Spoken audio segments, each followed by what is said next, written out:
샬롬 샬롬 샬롬 샬롬. 하나님 사랑합니다. 여러분 주 안에서 사랑합니다. 가족이 무엇인지 우리 한번, 가족은 인간의 중심이죠. 가족은 거래적 관계가 아니라 돈주머니 하나다, 이렇게 말씀드렸어요. 콩 하나라도 나눠 먹고 마지막까지 책임을 지는 것, 온 세상이 외면해도 마지막까지 외면하지 않고 기다려주고, 온 세상이 돌을 던지고 끝까지 돌을 던지지 않고 베풀어주는 것이 가족입니다. 그리고 가족이 함께 사는 과정은 사랑의 안식처일 뿐만 아니라 커리큘럼이 없는 최고의 학교이기도 하죠.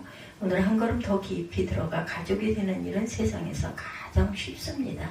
가족이 되기 위해서 어려운 시험을 봐야 하는 것도 아니고 자격 조건을 요구하는 것도 아니죠. 가족이 되는 일은 아주 쉬워요. 반면에 가족으로 사는 일은 세상에서 가장 어렵습니다. 세상에 가장 행복한 일이면서 동시에 고통스러운 일이 또한 가족일 수도 있다. 가족은 모든 것을 공유하고 깊이 사랑하면서도 동시에 미움과 아픔과 갈등과 싸움이 있어요. 가족을 사랑하기 때문에 더 치열하게 싸우고 더 많은 갈등을 겪게 되고 깊은 상처를 받기도 합니다.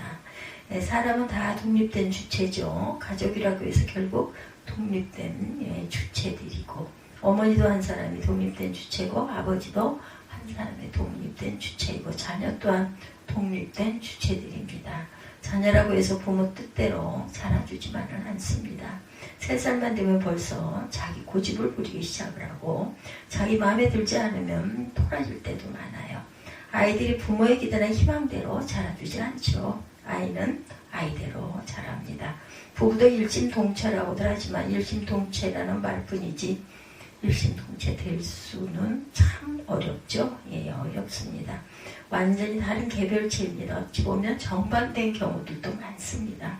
이처럼 가족이라고 해서 개성이 다르고 성격이 다르고 재능이 다르고 기호가 다르고 취미가 다르고 삶의 여러 가지 문법이 또한 다 다릅니다. 그러나 가족으로 사는 일이 쉽지가 않죠. 아주 어렵죠. 그렇기 때문에 중학교 시절에 가출했던 어떤 학생의 이야기입니다. 왜 가출했는지는 생각이 나질 않는데 친구의 꾀에 빠져서 가출을 했었답니다. 고작 서울에 사는 누나 집으로 갔던 것인데 어쨌든 가출이었다는 것이죠. 집에다 말씀을 안 드리고 갔던가 보죠. 이들도 고등학교 시절에 가출을 했습니다. 외할머니 댁으로 도피 행적을 벌이더랍니다. 그 아들도. 여러분 이런 부자처럼 가출하신 분 혹시 안 계십니까? 그런데 가출을 감행하지 않았더라도 마음으로 몇 번씩 가출을 했던, 저도 어린 날 그런 마음이 들었던 적이 있습니다. 공연히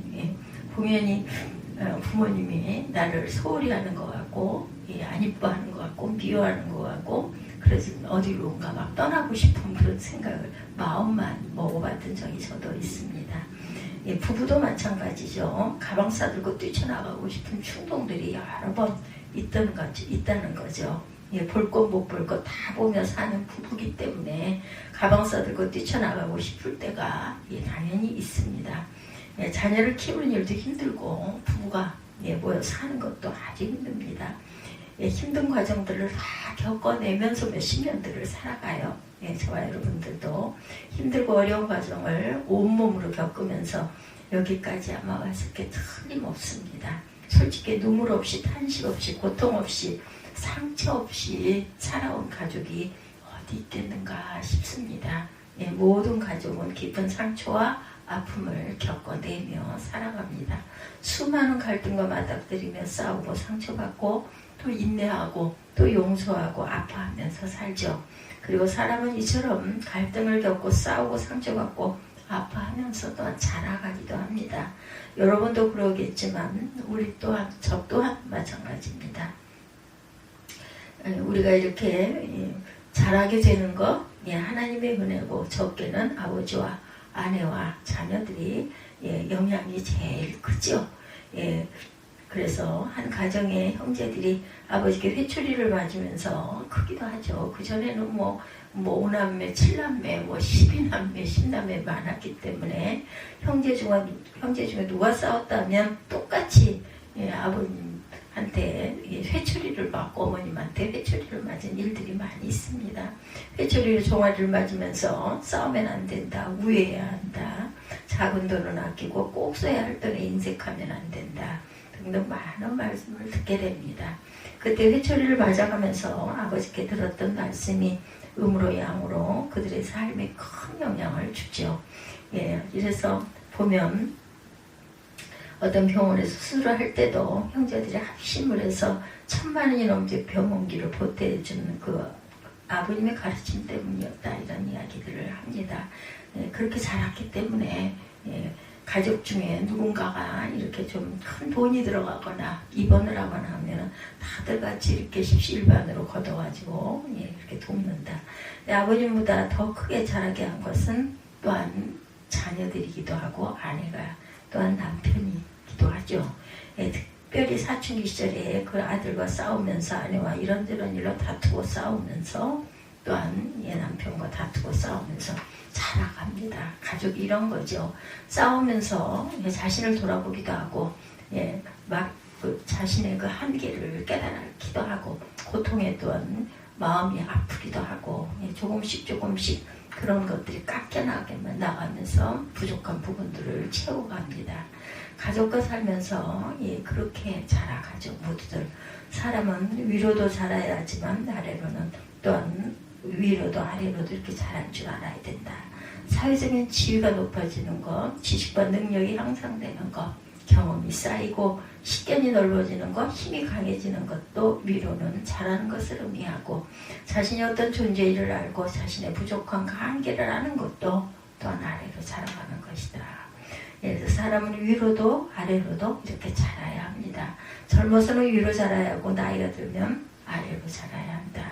아래로 자라지 않고 위로만 자라면 예, 사람이 깊어지질 않는다고 그러죠. 교만해지게 되죠. 오만해지고 거만해지고 자기밖에 모르게 됩니다.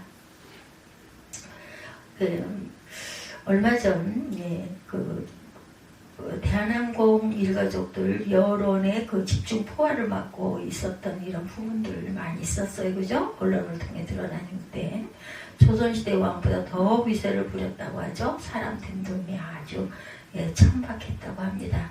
내면의 깊이와 아름다움이 하나도 느껴지지 않았던 그런 예, 명품으로 온갖 멋을 부렸다지만 행동 고치가 그렇게 취할 수가 없었던 이런 사건들도 많이 일어나고 있습니다. 예, 뭐 정치면에도 그렇고 어디 어느 기업이나 어느 단체나 타고 들어가면 이런 일들이 다 있습니다.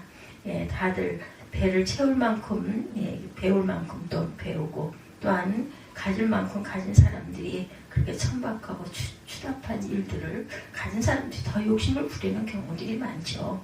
위로만 자랐기 때문에 사람들을 예, 종부리듯 예, 상대방을 인격을 모독하는 일들을 많이 한다고 그러죠. 예, 사람이 위로만 자라면 이런 일들이 이런 병폐가 많이 일어난다. 예, 모르죠. 예, 자신이 대단한 줄 알고 최고인 줄 압니다.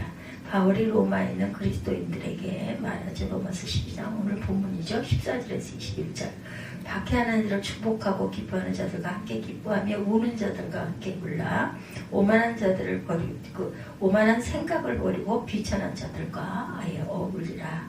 아무에게라도 악으로 악을 갚지 말라. 할 수 있는 대로 모든 사람과 더불어 평화하게 지내라. 원수가 줄이거든 먹이고 또한 먹을 것을 주고 목말라 하거든 마실 것을 주라.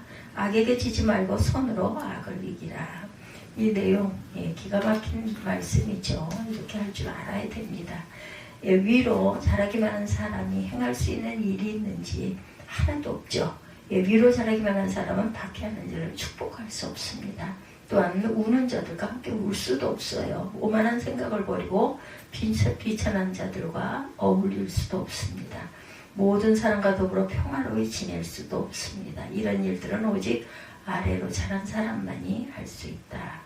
아래로 자라야만 그리스도인의 품격이 생기고 아래로 자라야 내면이 성숙해지고 상대를 존중하고 배려할 수 있고 아래로 자라야 원수를 품을 수도 있게 됩니다. 그런 면에서 모든 그리스도인들은 아래로 자라야 한다. 모든 인간은 아래로 자라야 합니다. 젊어서는 위로 자라야 하지만 나이가 들면 20이 넘어가고 30이 넘어가면 아래로 자랄 줄 알아야 합니다. 인간다운 인간으로 성장할 수 있고 그리스도인다운 생명살이를 또한 할 수가 있다. 우리 모두는 다들 단점들이 너무나 많은 사람들이죠. 괴인 중에 괴수라고 바울도 스스로로 그렇게 말하죠. 조금이라도 아래로 자랄 수 있었다면 순전히 예수 그리스도 덕분이겠죠. 부모님과 5 형제와 함께 살면서 또한 아내와 아들 셋이 함께 살면서 치열하게 싸우고 크고 작은 갈등을 겪었던 분의 이야기입니다. 아내도 아마 싸우면서 아래로 자랐을 것이고 아들도 아마 싸우면서 아래로 자라지 않았을까. 사람은 싸우면서 자라갑니다. 우리 선조들께서도 아이들은 싸우면서 자란다고 말씀하시죠. 아픈 만큼 성숙해진다 이런 노래도 있어요. 그죠? 가요. 아픈 만큼 성숙해지는 것이 인간의 법칙입니다. 인간은 아픔 없이 깊어지질 않습니다. 아픔 없이 아래로 자라지 않아요. 싸움 없이 아래로 자라지 않습니다. 아파야만 성숙하고 싸워야만 아래로 자라간다. 싸우는 것은 결코 좋은 것이 아니죠. 가족끼리 싸워야 아래로 자랄 수 있으니 열심히 싸우라고 권면할 수는 없습니다. 부부간의 싸움으로 인해 이혼하는 경우도 많고 부모와 자식이 싸움으로 인해 아이들의 영혼이 황폐해지고 삐뚤어지는 경우도 굉장히 많죠. 또한 심지어 자살하는 경우도 생깁니다. 할 수만 있으면 싸우지 않아야 한다. 예수님과 바울도 할 수 있으면 모든 사람과 평화하라고 했듯이 할 수만 있다면 싸우지 않아야 합니다. 그러나 가족 간에 이런저런 갈등을 가지고 싸움을 해야만 사람이 아래로 자란다는 것도 부정할 수 없는 사실입니다. 적당히 하는데 그 적당히 쉽지가 않죠. 이것이 바로 인간의 딜레마입니다. 사람은 싸우면 안 돼요. 싸움은 가장 이기적이고 오만한 인간의 악행입니다. 싸움은 지옥이죠. 그러나 또 싸우지 않으면 이렇게 아래로 자랄 수가 없다. 처절하게 치열하게 싸우면서 뼈가 녹는 아픔을 겪지 않으면 치열하게 싸우면서 자기의 밑바닥을 보지 않으면 자신을 들여다볼 줄 모르게 됩니다. 싸워야 아래로 자란다. 치열하게 싸우면서 뼈가 녹는 아픔을 겪고 치열하게 싸우면서 자기의 밑바닥을 봐야 자랄 수가 있다는 거죠. 그러니 싸우면 안 되는데 싸워야 된다. 싸우면 안 되는데 안 싸우면 아래로 자라지 못하고 싸워야 아래로 자라니 왜 또 아래로 자라야 사람이 되니 어쩔 수가 없어요. 사람은 싸우면서 성장해 간다. 싸워야 됩니다. 이것이 인간의 딜레마다. 물론 싸운다고 해서 누구나 아래로 자라는 것만은 아니죠. 모든 싸움이 아래로 자라야 하는 것도 아닙니다. 솔직히 대부분의 싸움은 아래로 자라게 하기보다는 아래로 자신을 스스로를 추락을 시키죠. 가족 간의 싸움도 양날의 칼과 같습니다. 가족 간의 싸움도 사람을 무너뜨리기도 하고 사람을 변화시키기도 한다. 사람을 해치기도 하고 아래로 자라기도 합니다. 그렇기 때문에 잘 싸워야 한다. 자칫 잘못하면 치명적인 유해를 가할 수 있고 가족관계를 돌이킬 수 없이 파괴시킬 수도 있다. 또 마음에 지울 수 없는 상처를 남기고 영혼을 피폐하게 만들 수 있기 때문에 정말 지혜롭게 싸워야 합니다. 무작정 싸우면 안 되고 잘 싸워야 한다. 가족 간에 싸울 때 상대방을 억압하고 지배하기 위해 싸우면 안 됩니다. 상대방의 잘못을 공격하기 위해서 싸우지 말고 상대방의 인격을 정죄하면서 싸우지 말자. 상대방의 행동을 문제 삼아야지 인격을 정죄하면 안 됩니다. 인격을 정죄하면 상대방이 깊은 상처를 받죠. 자존감이 무너지고 마음이 굳어지고 관계에 금이 갑니다. 이렇게 싸우면 안 됩니다. 올바른 삶을 위해 싸운다는 것. 근데 이것도 좀 말처럼 쉽지는 않죠. 이 싸움을 통해서 자신의 연약함과 한계를 돌아볼 줄 알아야 된다. 대부분의 경우 상대를 정죄하고 판단하는 것으로 싸움을 끝내기 쉬운데 그래서는 안 되겠죠. 그런 싸움은 상처와 고통을 줄 뿐이지 아래로 자라게 하진 않습니다. 아래로 자라려면 싸움을 통해 자신을 돌봐야 합니다. 자신의 밑바닥을 볼 줄 알아야 된다. 그리고 상대를 이해하는 폭을 넓혀가고 상대방의 연약함과 한계를 또한 받아주는 역량을 키워가야 한다. 피차 자기죄를 고백하고 용서할 줄 알아야 합니다. 우리가 가족이라는 사실을 끝까지 붙잡아야 돼요. 그러면 싸움을 통해 아래로 자라는 축복도 받습니다. 예, 세상의 모든 만남은 인간의 어느 한 부분, 생활의 한 부분이 만나는데 가족은 그렇지가 않습니다. 가족은 예, 모든 사람들이 만나게 되죠. 예, 전체, 예, 삶 전체, 인격 전체가 만난다. 인간을 밑바닥까지 드러내면서 만납니다. 다른 무엇보다도 가족을 통해 아래로 자라간다는 거. 그리고 가족은 죽도록 싸워도 또 함께 밥도 먹고, 그죠? 예, 뼛속같이 미워도 또 참아주고 받아주고, 밑바닥까지 보고도 또 예, 같이 함께 섞여서 겪어가기 때문에 예, 아래로 자라갑니다. 실컷 싸우고 나서도 얼굴 보고 같이 밥 먹어야 하니까 그것이 가족이고, 그래야 또한 가족이니 가족으로 사는 일이 아주 힘이 들기도 합니다. 아내는 남편을 아래로 자라게 하는 사람이고, 부모는 자녀를 아래로 자라게 하는 사람이고, 자녀는 부모를 아래로 자라게 하는 사람이라는 것. 선배도 친구도 직장 상사도 위로 자라라고 말하죠. 그러나 가족은 나를 위로 자라게 하기보다는 아래로 자라게 한다는 것. 하나님도 나를 위로 자라게 하기보다는 아래로 자라게 합니다. 예, 하나님과 가족만 그 사람을 아래로 자라게 한다는 것. 그러니 가족은 나를 아래로 자라게 하시는 하나님의 도구인 셈이다. 그러므로 가족에게 감사하십시다. 나를 힘들게 하고 고통스럽게 하고 마음 아프게 함으로 나를 아래로 자라게 하는 가족에게 큰 감사를 할 줄 아는 저와 여러분의 너그러운 하나님의 사랑을 증가하고 전할 수 있는 그러한 도구들이 되시기를 주님의 이름으로 축복합니다. 예, 이렇게 아래로 자라게 하는 가족에 대해서 함께 마음을 나눠봤습니다. 기도하시겠습니다.